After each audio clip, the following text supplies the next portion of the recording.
Warum dein Gehirn Drama liebt und wie du das zum Lernen nutzt. Dein Gehirn liebt Drama. Es ist Abend. Du setzt dich hin, um zu lernen. Du öffnest dein Buch, dein Heft, dein Notizprogramm. Du bist bereit. Aber dann eine Nachricht, ein Video, eine Schlagzeile. Etwas zieht deine Aufmerksamkeit sofort weg. Und plötzlich merkst du, du hast schon wieder 20 Minuten verloren.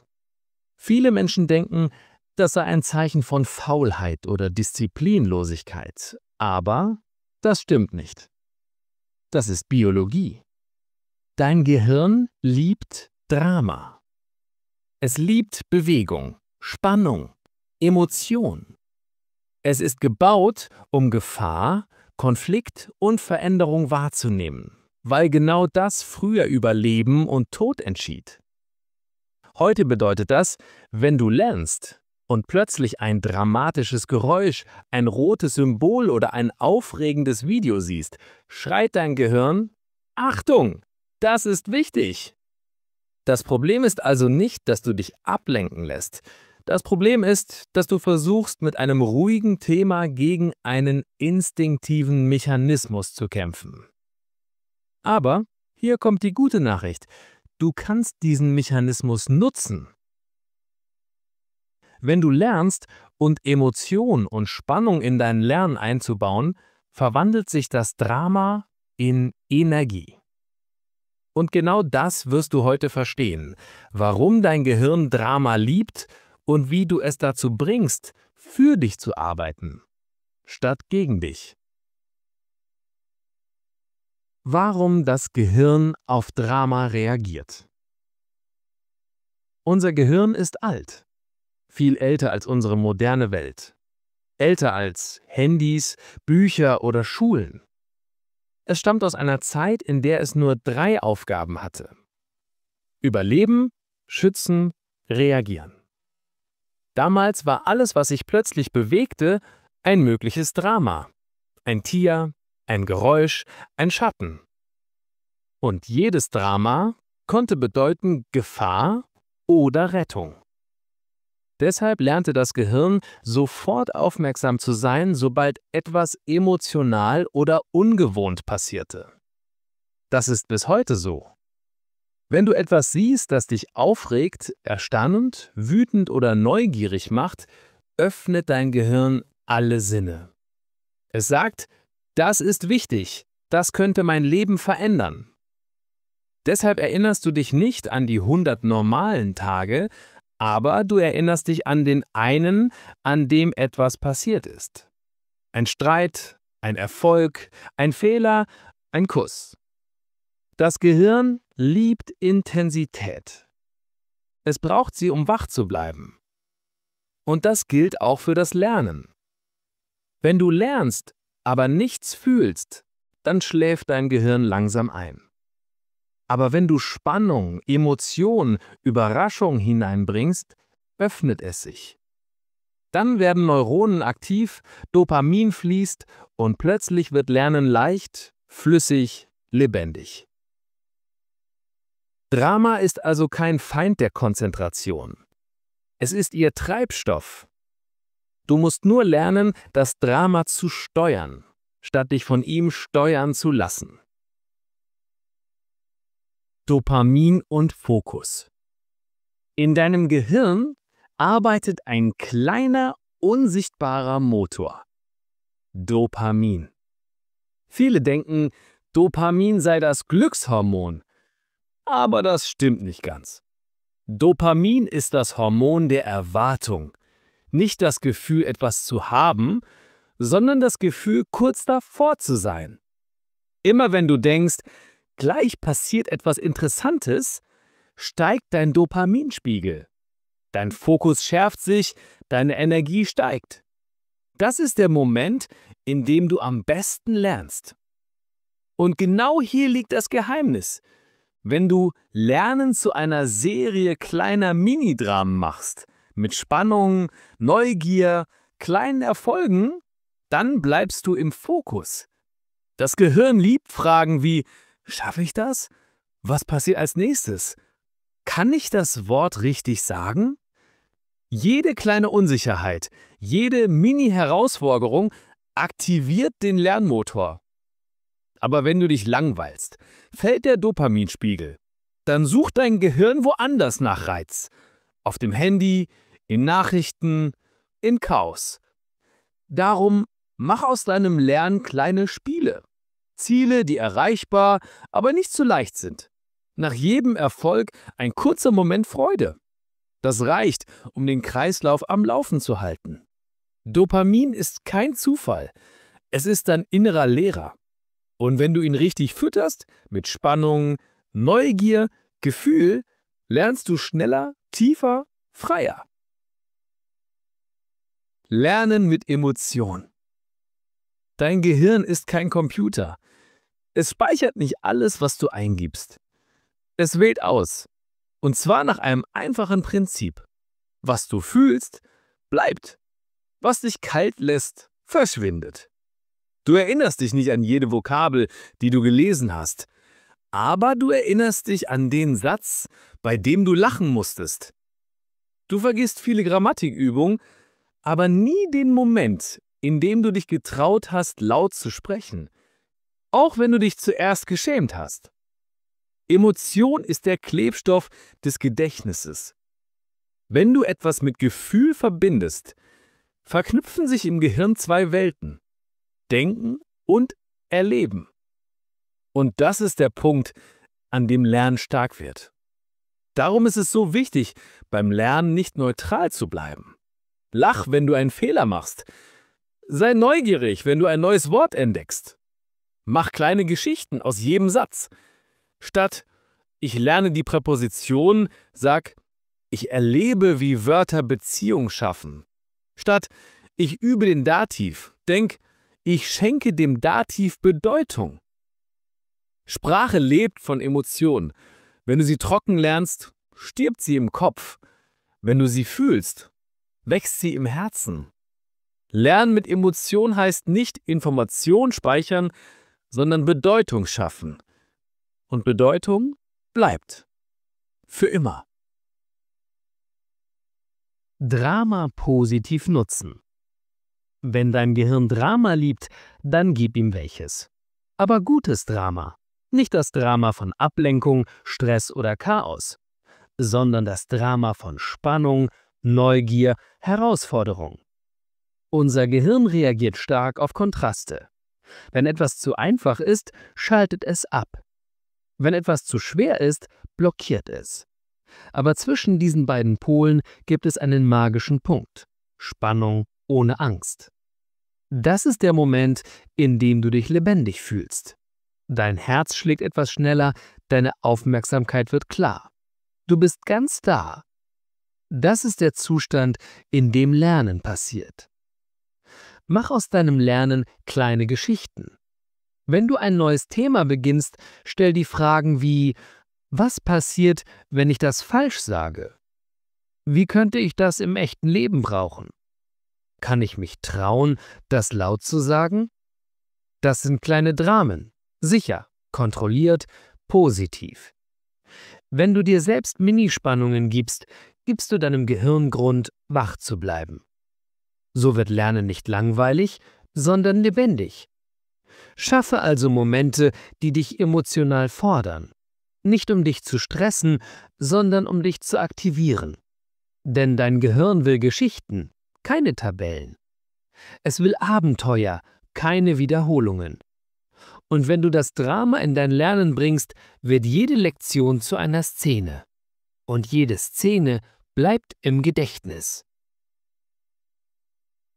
Geschichten und Serien. Wenn dein Gehirn Drama liebt, dann liebt es auch Geschichten. Seit Tausenden von Jahren lernen Menschen durch Geschichten, nicht durch Regeln, sondern durch Bilder, Konflikte, Emotionen. Früher saßen wir am Feuer, hörten zu, fühlten mit.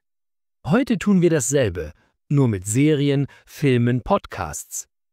Und das funktioniert, weil Geschichten alle Sinne aktivieren. Sie zeigen Gesichter, Stimmen, Bewegung, Spannung, Auflösung. Und dein Gehirn sagt: Ja, das kenne ich. Das ist Leben. Darum ist eine Serie oft effektiver als ein Lehrbuch. In einer guten Serie spürst du, wie Menschen sprechen, wie sie reagieren, wann sie lachen, wann sie leise werden. Das ist echtes Lernen. Unbewusst, emotional, tief. Wenn du eine Serie schaust, achte nicht nur auf Wörter, achte auf Gefühle. Wenn jemand wütend „Geh weg" ruft, merkst du sofort, was es heißt. Du brauchst keine Übersetzung, du fühlst die Bedeutung. Das ist die Sprachebene, auf der echtes Lernen passiert. Also, schau Serien, hör Geschichten, lies Dialoge. Nicht als Schüler, sondern als Zuschauer, als Mensch. Mach aus jeder Szene ein Mini-Training für dein Gehirn. Denn dein Kopf vergisst Grammatik, aber dein Herz vergisst keine Geschichte. Und genau deshalb ist Drama kein Problem, es ist dein bester Lehrer. Der emotionale Anker. Jedes Mal, wenn du etwas fühlst, entsteht im Gehirn eine Spur, ein kleiner Abdruck, eine Verbindung zwischen Erfahrung und Bedeutung. Das nennt man einen emotionalen Anker. Diese Anker sind die stärksten Speicher, die du hast. Du kannst sie nicht erzwingen, du kannst sie nur erleben. Stell dir vor, du lernst den Satz „Ich habe Angst". Du liest ihn einmal, verstehst ihn und vergisst ihn bald. Aber wenn du ihn spielst, wenn du die Stimme senkst, die Schultern anspannst und wirklich kurz fühlst, was Angst heißt, dann bleibt der Satz für immer. Oder „Ich freue mich". Sag ihn mit einem echten Lächeln, mit Bewegung, mit Freude und dein Gehirn sagt: Aha, das ist Bedeutung. Emotionale Anker funktionieren, weil das Gehirn nicht zwischen Vorstellung und Erfahrung unterscheidet. Wenn du dir etwas lebhaft vorstellst, aktivierst du dieselben Netzwerke wie im echten Leben. Darum ist Visualisierung so kraftvoll. Mach aus jedem Wort ein kleines Bild, eine Szene, ein Gefühl. Je stärker du es erlebst, desto tiefer verankert es sich. Das kannst du mit Sprache, Musik, Gestik, Geruch, allem kombinieren. So wird Lernen ganzheitlich und dein Gedächtnis beginnt, in Farbe zu denken. Sprache ist kein Datensatz. Sie ist Erinnerung, Gefühl, Energie. Und je mehr du sie fühlst, desto weniger musst du sie wiederholen. Du lernst nicht Wörter, du lernst Erlebnisse. Lernen durch Spannung und Flow. Kennst du dieses Gefühl, wenn du so vertieft bist, dass du Raum und Zeit vergisst? Du bist konzentriert, ruhig, völlig im Moment. Das ist Flow, der natürliche Zustand, in dem das Gehirn am besten lernt. Flow entsteht dort, wo Spannung und Leichtigkeit sich berühren. Wenn etwas zu schwer ist, entsteht Stress. Wenn etwas zu leicht ist, entsteht Langeweile. Aber dazwischen liegt der magische Punkt, wo dein Gehirn sagt: Das ist interessant, aber machbar. In diesem Moment produziert dein Körper Dopamin, Endorphine, Fokus. Du fühlst keine Angst, keine Überforderung, sondern nur Neugier und Bewegung. Darum ist es so wichtig, das Lernen nicht als Kampf zu sehen, sondern als Tanz zwischen Herausforderung und Freude. Wenn du Deutsch lernst, such genau diesen Punkt. Nicht zu viel, nicht zu wenig. Ein Text, den du fast verstehst. Ein Dialog, der dich reizt, aber nicht überfordert. Ein Wort, das du nicht kennst, aber das du erraten kannst. So bleibt dein Gehirn wach und offen. Und jedes Mal, wenn du diesen Zustand erreichst, passiert etwas Wunderschönes. Lernen fühlt sich nicht mehr an wie Arbeit, sondern wie Fließen. Du merkst, dass du im Rhythmus bist, dass dein Denken, dein Körper und deine Emotion zusammenarbeiten. Das ist kein Zufall. Das ist Flow. Und dort wohnt echtes Lernen. Alltagstraining. Jetzt weißt du, warum dein Gehirn Drama liebt, warum Dopamin dich antreibt, warum Emotion dich erinnert. Aber Wissen allein verändert nichts. Ritual schon. Mach aus deinem Lernen ein Ritual, kein Zufall. Nicht stundenlang, nicht perfekt, nur bewusst und lebendig. Morgens, noch bevor du das Handy nimmst, sag einen Satz laut auf Deutsch. Egal welchen. Ich stehe auf. Heute wird ein guter Tag. Spür die Stimme, den Klang, die Bewegung. Damit sagst du deinem Gehirn, heute bin ich aktiv. Heute bin ich präsent. Lernen muss kein Marathon sein. Es sind die kleinen, täglichen Schritte, die dein Gehirn formen. Mach aus jeder Aktivität eine Szene. Beim Kochen, ich schneide das Gemüse. Beim Rausgehen, ich ziehe meine Jacke an. Beim Zurückkommen, ich komme nach Hause zurück. So verknüpfst du Sprache mit Realität und dein Gehirn lebt Realität. Gib dir kleine Aufgaben mit Drama. Kann ich heute 5 Minuten nur auf Deutsch denken? Schaffe ich es, einem Freund eine Nachricht auf Deutsch zu schicken? Jede Mini-Herausforderung ist ein kleiner Spannungsmoment und jede Belohnung danach füttert dein Dopaminsystem. So entsteht ein Kreislauf aus Energie, Stolz und Freude. Mach das jeden Tag, kurz, aber bewusst. Dann lernst du nicht gegen dein Gehirn, sondern mit ihm. Und eines Tages wirst du merken, du musst dich nicht mehr erinnern, weil du schon lebst, was du gelernt hast. Schluss. Frieden mit dem Drama.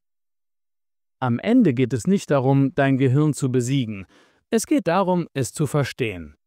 Dein Gehirn liebt Drama, weil es dich lebendig halten will.